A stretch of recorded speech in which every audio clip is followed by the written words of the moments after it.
नमस्कार Maharashtra, good morning. आज 21 मार्च म्हणजे शनिवार, वेळ न दवडता रोजच्या प्रमाणे महत्वाच्या बातम्यांच्या वेगवान बुलेटिनला सुरुवात करूयात। पण सर्वात पहिले बहुतेकांच्या आवडीचा विषय म्हणजेच सोन्या चांदीचे दर बघूयात। 1,67,000हून केवळ एका आठवड्यातच सोन्याचे दर खूप खाली आलेले आहेत। गुढीपाडव्यानंतर खरं तर सोन्याचे दर कोसळल्यानंतर ग्राहकांच्या चेहऱ्यावर समाधान उमटलेलं आहे। आज सोन्याचा दर 24 कॅरेट प्रति तोळा साधारण 1,48,000च्या आसपास आहे, तर चांदीचा भाव 2,30,000 रुपये प्रति किलोच्या आसपास नोंदवला जातोय। सोन्याच्या दरामध्ये सातत्यानं वाढ होत असल्यानं ग्राहकांच्या खिशाला मोठी झळ लागत होती। पण आता लग्न कार्याचे दिवस बघता या दरांमध्ये कधीपर्यंत स्थिरता राहते याकडे विशेषतः सर्वसामान्यांचं लक्ष लागून राहिलेलं आहे।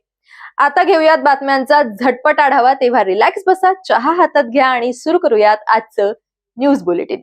पहिली बातमी आहे बीडमधून। बीडमध्ये 1972च्या साठवण तलावात गाव विस्थापित झाल्यावर शासनानं दिलेल्या गायरान जमिनीवर कर्जनी तालुका बीड इथल्या ग्रामस्थांनी कष्टानं पक्की घरं बांधली होती। मात्र आता वन विभागानं ही घरं पाडण्याची नोटीस दिलेली आहे। त्यामुळे 55 वर्षांपासूनचा पुनर्वसनाचा संघर्ष आता अधिक तीव्र झालाय। या अन्यायाविरोधात संतप्त नागरिकांनी मुलाबाळांसह तलावात उतरून एक दिवसीय लाक्षणिक उपोषण केले।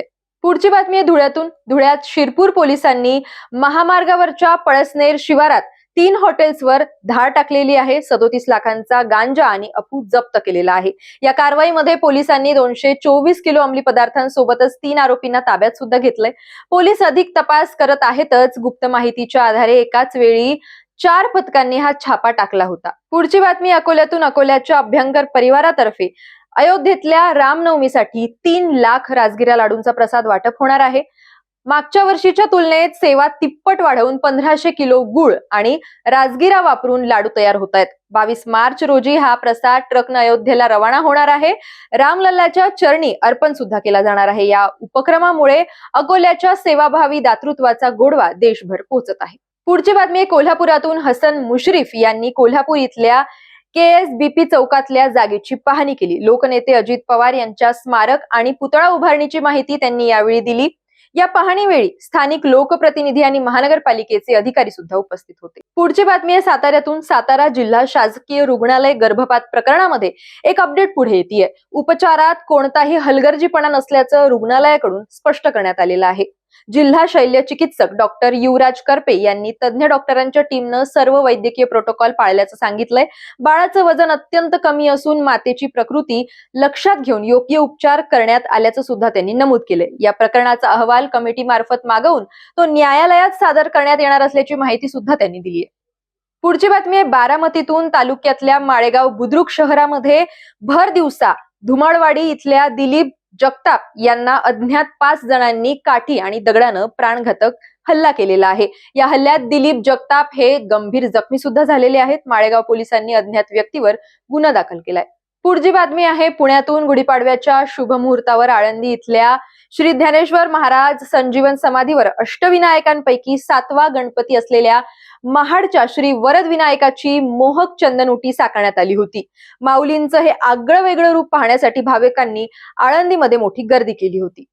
पुढची बातमी अकोल्यातून। राज्यात अवकाळी पावसानं सध्या थैमान घातलेला आहे। काही ठिकाणी गारपीट सुद्धा होती। अकोला जिल्ह्यातल्या अकोट दर्यापूर रोड परिसरात पावसासह गारपीट झाली, त्यामुळे गव्हाचं पीक आडवं पडलेलं आहे। त्यामुळे टरबूज, गहू, लिंबू आणि संत्रा पिकाचं मोठं नुकसान होण्याची शक्यता वर्तवली जाते।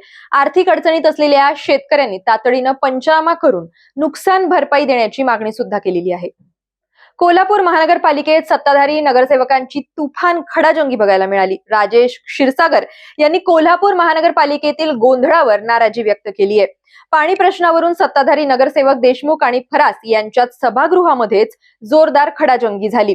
हसन मुश्रीफ यांनी या वादाची दखल घेतली आणि माफी मागत लवकरच तोडगा काढण्याचं आश्वासन सुद्धा दिलंय। पुढची बातमी आहे अकोल्यामधून। स्वाभिमानी शेतकरी संघटनेच्या वतीनं अकोल्यातल्या मूर्तिजापूर इथं अन्नत्याग आंदोलन करण्यात आलं। हमीभाव कायदा, पीक विमा आणि कुंपण योजनेसह विविध मागण्या शेतकऱ्यांनी मांडल्या होत्या। पीक विमा योजनेच्या निकषांमध्ये बदल करण्याची ही मागणी करण्यात आलेली आहे। सरकारकडून प्रतिसाद न मिळाल्यानं आंदोलनाचा मार्ग स्वीकारल्याचं इथल्या शेतकऱ्यांनी सांगितलंय। अमरावती जिल्ह्यातल्या सावंगा इथं गुढीपाडवा ते रामनवमी दरम्यान श्री विठोबा संस्थानतर्फे भव्य यात्रोत्सवाचं आयोजन करण्यात आलेलं आहे. 18 ते 27 मार्च दरम्यान चालणाऱ्या या यात्रेत भक्ती, परंपरा आणि उत्साहाचा संगम बघायला मिळणार आहे. या यात्रेचं मुख्य आकर्षण म्हणजे 350 वर्षांची परंपरा असलेली शेकडो क्विंटल कापूर जाळण्याची अखंड ज्योत आहे. पुढची बातमी आहे पिंपरी चिंचवड मधून. पिंपरी चिंचवडमध्ये पिण्याच्या पाण्याची पाईपलाईन फुटल्यानं लाखो लिटर पाणी वाया गेलं. एकीकडे नागरिकांना दिवसाआड पाणी मिळत असताना दुसरीकडे अशा प्रकारे होणारी पाण्याची नासाडी संतापजनक ठरत आहे. स्थानिक नागरिकांनी यावर तीव्र नाराजी व्यक्त केली आहे. तात्काळ दुरुस्ती आणि जबाबदारांवर कारवाईची मागणी सुद्धा स्थानिक नागरिक करत आहेत. पुढची बातमी आहे सोलापुरातून. जिल्ह्यात पाडव्याच्या दिवशी झालेल्या वादळी पावसामुळे द्राक्ष बागांचं मोठं नुकसान झालं आहे. उत्तर सोलापूर तालुक्यातल्या अनेक गावांना फटका बसून शेतकऱ्यांचं लाखोंचं नुकसान झालेलं आहे. बेदाणा मालही खराब झाल्यानं शेतकऱ्यांवर दुहेरी संकट आलेलं आहे. त्यामुळे तातडीच्या मदतीची मागणी शेतकऱ्यांकडून यावेळी करण्यात येते. पुढची बातमी आहे धुळ्यातून. जिल्ह्यातल्या साक्री तालुक्यामध्ये पिंपळनेर आणि कासारे परिसरामध्ये अवकाळी पाऊस आणि गारपीट झालेली आहे. या गारपिटीमुळे काढणीला आलेल्या रब्बी पिकांचं मोठं नुकसान झाल्याचं बघायला मिळालेलं आहे. कांदा, गहू आणि हरभरा पिकांना जोरदार फटका बसून शेतकरी हवालदिल झालेले आहेत. पुणे जिल्ह्याच्या शिरूर तालुक्यातल्या मलठण परिसराला गारपिटीच्या अवकाळी पावसाचा जोरदार तडाखा बसलेला आहे. त्यामुळे गहू, कांदा, डाळिंब यांसारख्या पिकांचं मोठ्या प्रमाणात नुकसान झालेलं आहे. काढणीला आलेला गहू भुईसपाट झालाय. त्यामुळे शेतकऱ्यांना आता हा गहू मजूर लावून कापून घेण्याची वेळ आलेली आहे.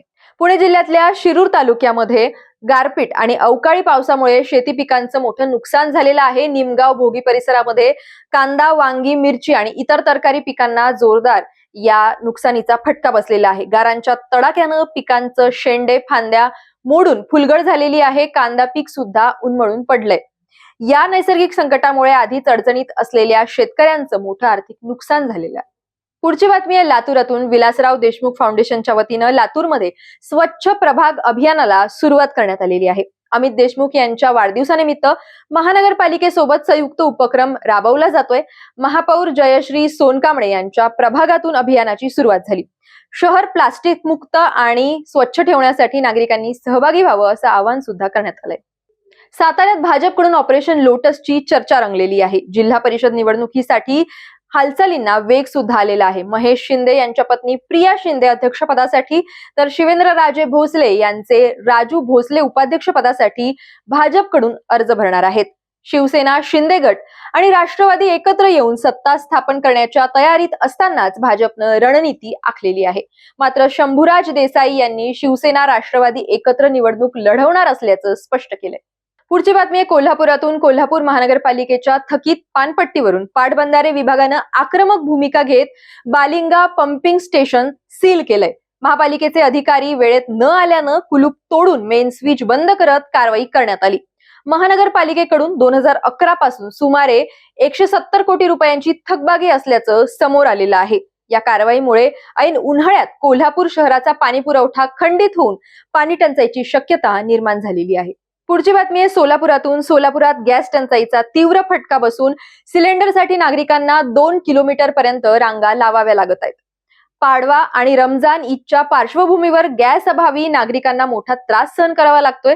घरपोच गॅस सेवा सुरू करून तातडीनं उपाययोजना कराव्यात अशी मागणी नागरिकांकडून स्थानिक प्रशासनाकडे होतीये. पुढची बातमी आहे वर्ध्यातून. वर्ध्यात गोपुरी चौक ते साटोडा चौक रस्ता 2.5 वर्षांपासून अपूर्ण असल्यानं नागरिकांनी रस्ता रोको आंदोलन केलं. साटोडा, आलोडी, नालवाडी आणि महाकाळ परिसरातील नागरिकांनी यावेळी आंदोलन केलं. अपूर्ण रस्त्यामुळे वारंवार अपघात होत असून नागरिकांमध्ये तीव्र संताप व्यक्त केला जातोय.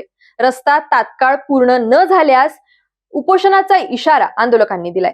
पुढची बातमी आहे नवी मुंबईतून. नवी मुंबईतल्या एपीएमसी बाजारात लाल कलिंगड सोबत पिवळं कलिंगड सुद्धा दाखल झालेलं आहे. चविष्ट आणि आरोग्यवर्धक असलेल्या या कलिंगडाला परदेशात सुद्धा मोठी मागणी असते. युद्धजन्य परिस्थितीमुळे आखाती देशात जाणारा माल एपीएमसी बाजारात आलेला आहे. बाजारात कलिंगडाची आवक वाढल्यानं भाव कमी झालाय. कलिंगडाला केवळ 9 ते 10 रुपये तर पिवळ्या कलिंगडाला 20 ते 25 रुपयांचा दर मिळतोय. दर कोसळल्यामुळे शेतकऱ्यांचं मोठं नुकसान होतंय. पेण तालुक्यातल्या सावरसे इथल्या स्वामी समर्थ मठात प्रकट दिनानिमित्त भाविकांची मोठी गर्दी उसळली. स्वामी समर्थांच्या 170व्या प्रकट दिनी अभिषेक, आरती आणि पालखी सोहळ्यानं भक्तिमय वातावरण निर्माण झालं होतं. भिऊ नकोस, मी तुझ्या पाठीशी आहे या वचनाच्या जयघोषात भाविकांनी मोठ्या श्रद्धेनं दर्शन घेतलं. मठात तीर्थप्रसाद आणि महाप्रसादाची व्यवस्था करण्यात आली होती. अशाच बातम्यांच्या झटपट पटापट आढाव्यासाठी बघत रहा नवराष्ट्राचं हे वेगवान बातम्यांचं बुलेटिन. भेटूयात उद्या नवीन बातम्यांसह.